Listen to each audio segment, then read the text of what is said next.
اس کے بعد خالق کائنات نے ایک جملہ بولا، پوچھا کہ محبوب ہم نے آپ کو یہاں پہ بلا لیا، حالانکہ آپ سے پہلے کسی کو ہم نے نہیں بلایا، آپ کیا سمجھتے ہیں ہم نے کس وجہ سے آپ کو بلایا ہے؟ آپ کی ذہن، آپ کی سوچ، اپنی عقل کیا کہے؟ آپ نے فرمایا کہ یا باری تعالیٰ میری عقل یہ کہتی ہے کہ آپ نے مجھے میری ابدیت کی وجہ سے نوازا ہے، ابدیت کی وجہ سے۔ فرمایا ہاں محبوب تیری بالکل صحیح بات ہے کہ اگر کوئی بندہ ابدیت میں میری بندگی کی انتہا کر دیتا ہے نا، بندگی کی انتہا کر دیتا ہے، تو پھر ہم اس کو معراج کے درجے میں فیض فرما دیتے ہیں، چونکہ ابدیت کی آپ نے انتہا کر دی۔ آپ کے ہزارہ سال کے سجدے، ہزارہ سال کے رکوع، ہزاروں سال کے قیام سے آپ نے بندگی کی انتہا کر دی، ہم نے معراج کی انتہا کر دی۔ یہ بات ہوئی۔ اس کے بعد اگلا رب نے جملہ بولا اور رب محبوب نے پوچھا محبوب میری بارگاہ میں آ جاؤ، یا اس کی ذات کے طور پر بات شروع ہوئی، خدا مصطفیٰ کے درمیان کلام مکالمہ ہوا، بات چیت ہوئی۔ پوچھا محبوب میری بارگاہ میں آئے، مہمان بن کر آئے۔ مہمان کا پہلا اولین یہ اس کا اصول ہے، اور اس کا یہ اس کا اوپر فرض بنتا ہے، اس کا یہ حق بنتا ہے کہ جس کے گھر جا رہا ہے اس کے لیے کوئی تحفہ لے کر جائے۔ آپ میرے لیے کیا تحفہ لے کر آئے؟ اب وہ خدا کی بارگاہ ہے، نہ وہاں پہ پھولوں کے گلدستے کی حاجت ہے، نہ وہاں پہ مٹھائی کے ڈبے کی، نہ فروٹ کو لے جا سکتا ہے، نہ وہ کپڑا لے جا سکتا ہے، رب سے ساری چیزوں پاک ہے۔ اب کیا لے کے جانا تھا؟ سرکار نے رب کی بارگاہ میں تحفہ پیش کیا، اور ایسا تحفہ پیش کیا جو آج تک کسی نے نہ کیا تھا۔ عرض کیا کہ مولا کریم التحیات للہ والصلوات والطیبات، مولا میری زندگی کی جتنی بھی کمائی ہے، میری ساری عبادات، خواہ وہ میری قولی ہے، خواہ وہ میری فعلی ہے یا تقریری ہے، ہر طرح کی عبادات بطور تحفہ آپ کی بارگاہ میں لے کے آیا۔ مولا اپنی بندگی، اپنی عاجزی، اپنی عبادت لے کر آیا ہوں۔ رب بڑا خوش ہوا بھی میرا محبوب میرے بارگاہ میں بندگی لے کر آیا ہے۔ میرے پاس تو سب کچھ ہے، ہاں بندگی نہیں ہے، میں کسی کا بندہ نہیں ہوں، خدا سب کا ہوں، تو میری بارگاہ میں مصطفیٰ بندگی لے کر آیا ہے۔ بڑا خوش ہوا رب۔ فرمایا کہ محبوب میری بارگاہ میں اگر تو تین تحفے لایا ہے نا، التحیات والصلوات والطیبات، قولی فعلی تقریری عبادات، تین طرح کی لایا ہے، تو ہم بھی تجھے تین تحفے سے نوازتے ہیں۔ مولا کیسے تحفے؟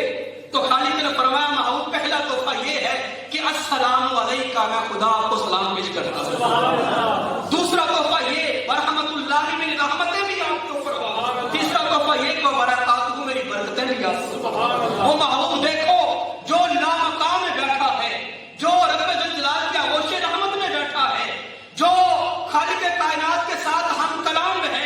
پچھلے جمعہ میں آپ نے 20 انبیاء کا واقعہ بھی سماعت فرمایا، جو جنت میں جا کے وہیں پہ رہ گئے تھے۔ عیسیٰ بھی تھے تو آسمانوں میں چلے گئے، جان بچا گئے۔ دیگر کئی نبی تو جنتوں میں چلے گئے، آسمانوں پہ چلے گئے، لیکن یہ مصطفیٰ ہیں، دیکھو نہ جنت میں ہیں، نہ آسمان پہ ہیں، نہ سدرہ پہ ہیں، نہ عرش پہ ہیں، خدا کی آغوش میں ہیں۔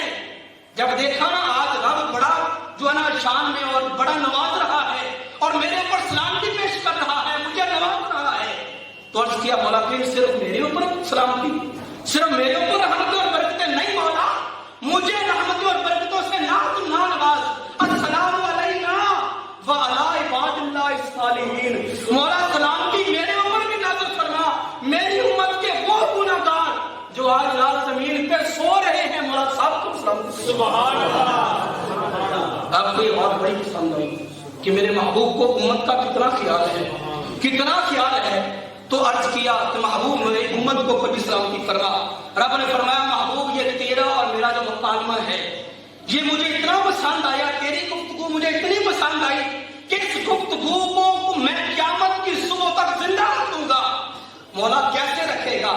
فرمایا آج یہ تیری معراج ہے کہ تو میری بارگاہ میں آ کے بیٹھا اور میرے ساتھ ہم کلام ہو رہا ہے، یہ تیری معراج ہے۔ جو شخص یہی جملے نماز کے اندر بیٹھ کے دہرایا کرے گا، یہ نماز کے جملوں کی وجہ سے اس بندے کی میں معراج بنا دوں۔ سبحان اللہ۔ فرمایا کوئی بندہ اس نماز میں بیٹھ کر ان جملوں کو دہرائے، اس منظر کو یاد کر لے، ہماری ملاقات کو یاد کر لے، دنیا میں بیٹھتے بٹھائے اس بندے کی معراج ہو جائے۔ سبحان اللہ۔ گفتگو ہوئی، یہاں پہ میں ایک جملہ اور بھی بول جاؤں گا۔ عرش رب ذوالجلال نے بنایا ہے، اس کے اوپر کرسی رب نے بنائی ہے۔ آپ کو پتا ہے کرسی کا کوئی شبد ہے، کرسی جو ہے نا وہ بنائی جاتی ہے بیٹھنے کے لیے، اور عرش جو ہے اس کے 70,000 پردے آپ نے ان کی وجہ سماعت فرما لی کہ وہ کیوں بنائے. ریزن کیا ہے بنانے کا کہ اس صفات کے پردے محبوب کو ان سے گزارنا تھا, رنگ چڑھانا تھا, اس لیے پردے بنائے. اب عرش کی چھت کے اوپر رب نے کرسی بنائی. اب کرسی تو ہوتی ہے بیٹھنے کے لیے, اب رب تو بیٹھنے سے پاک ہے, لہٰذا اس نے کرسی کیوں بنائی؟ جب وہ بیٹھتا ہی نہیں ہے تو کرسی کیوں بنائی؟ تو ائمہ کرام نے یہ جملہ بھی لکھا کہ عرش بنایا ہے رب الجلال نے صرف اور صرف مصطفیٰ کے قدم ٹکانے کے لیے. سبحان اللہ. عرش اتنا بڑا رب نے مصطفیٰ کے قدم ٹکانے کے لیے بنایا, اور کرسی رب نے بنائی ہے مصطفیٰ کو بٹھانے کے لیے. سبحان اللہ. جس محبوب کے بیٹھنے کا جو نا وہ جگہ اسٹیج کو کرسی اتنی بڑی ہے, اس محبوب کا مقام کتنا زیادہ ہوگا. ذرا کسی بکاری گفتگو ہوئی, سرکار دنیا میں آئے, دنیا میں آ کے آپ نے اعلان کیا کہ لوگوں میں راتوں رات مسجد حرام سے ساتھ اب گیا, ساتوں آسمانوں کی سیر, جنت و جہنم دیکھ لینے کے بعد پھر میں نے جو ہے نا وہ رب الجلال کے آغوش میں بیٹھ کر رب کا دیدار کیا. باقی گفتگو تو آئندہ جمعہ پہ ہوگی انشاءاللہ کہ کیا کیا کچھ دیکھا. وقت کے صحابہ, وقت کے تابعین, وقت کے تبع تابعین, ائمہ مجتہدین, ائمہ محدثین اور علماء اعظام کا اس بارے میں کیا فتویٰ ہے, ان کا قول آپ کے سامنے رکھنے جا رہا ہوں. 40 صحابہ کرام سے زائد, چونکہ یہ واقعہ اس وقت پیش ہے جب سرکار بھی مکہ میں تھے, ہجرت سے پہلے کا واقعہ, اس وقت ابھی صحابہ کرام کی تعداد بڑی کم تھی, اور 40 صحابہ کرام سے زیادہ وہ صحابی ہیں جنہوں نے اس بارے میں اتفاق کیا ہے کہ سرکار نے رب الجلال کی ذات کو دیکھا, معراج پہ گئے. جسمانی طور پر 40 سے زیادہ صحابہ کرام, چونکہ اس وقت تعداد ہی کم تھی اس لیے کم قابل ہیں. اس کے بعد تابعین کا دور آیا. تابعین میں امام اعظم ابو حنیفہ بھی ہیں, امام مالک تبع تابعین میں آ گئے, امام شافعی مجتہدین میں آ گئے, احمد بن حنبل آ گئے, بخاری آ گئے, مسلم, نسائی, ترمذی, یہ چوتھی تیسری صدی کے کرام اور محدثین ہیں. ان تمام لوگوں سے وقت کے لوگوں نے پوچھا, امام اعظم سے پوچھا, امام شافعی سے پوچھا, احمد بن حنبل سے پوچھا, وقت کے لوگوں نے, امام اس بارے میں آپ کا کیا قول ہے, آپ کیا کہتے ہیں, آپ کا علم کیا کہتا ہے, آیا مصطفیٰ نے خدا کو دل کی آنکھ سے دیکھا یا سر کی آنکھ سے دیکھا, آیا دیکھا بھی ہے کہ نہیں دیکھا, آپ کا اس بارے میں کیا قول, کیا آپ کا نظریہ, کیا سوچ ہے. وقت کے ہر امام نے ایک ہی جملہ بولا, ہر امام نے یہ بولا کہ رآہو رآہو رآہو رآہو, دیکھا ہے دیکھا ہے دیکھا ہے دیکھا ہے. اتنی دیر تک کہتے رہتے کہ ان کی سانس ختم ہو جاتی. سبحان اللہ. اور اس وقت سے لے کر آج تک علماء حق کا, علماء اہل سنت کا اس بارے میں اتفاق رہا, اور جو نا وہ امت کا اس بارے میں اتفاق ہے کہ سرکار نے 36 مرتبہ روحانی طور پر رب کے جلوے دیکھے. 36 دفعہ روحانی طور پر خواب کے اندر سرکار نے رب کے ذات کا دیدار کیا, اور ایک دفعہ سرکار نے روحانی طور پر بھی اور جسمانی طور پر بھی رب کا معراج کیا اور رب کا دیدار کیا. اور یہ بھی کوئی حد نہیں ہے, حد نہیں ہے. ائمہ کرام تو یہاں پہ اہل محبت عارفین جو ہے وہ یہاں تک لکھتے ہیں کہ 36-37 کوئی حد, یہ بھی کوئی بات ہے کرنے والی کہ سرکار نے 36 دفعہ دیکھا, 37 دفعہ دیکھا, نہیں, یہ ساری باتیں غلط. عارفین کا جملہ یہ ہے کہ دنیا میں آ جانے کے بعد یا دنیا میں آ جانے سے پہلے, جب سے سرکار کی تخلیق ہوئی ہے تب سے لے کر آج تک, اس لمحے تک کوئی بھی ایسا پل نہیں ہے جس پر سرکار رب کے جلووں سے دور رہے. سرکار نے ہر لمحہ نعرہ رسالت, نعرہ حیدری, عظمت و شان مصطفیٰ. اللہ تبارک و تعالیٰ سمجھنے کی توفیق عطا فرمائے.